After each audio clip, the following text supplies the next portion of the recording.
liramu peto ati peto lambe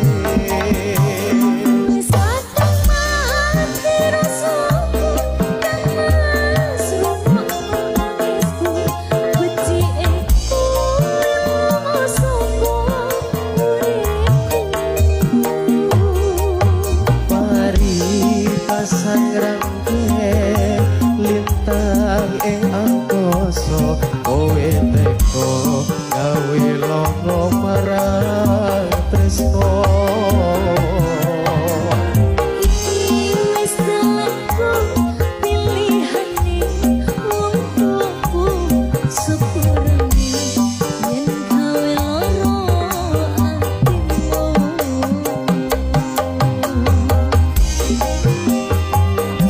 tak sepura ning aku lali ora iso. Muga-muga bisa iso kepetok terus ya Mas Fendi ya. Amin. Mas yo gak jodoh. Pokok ora lek dipaksa.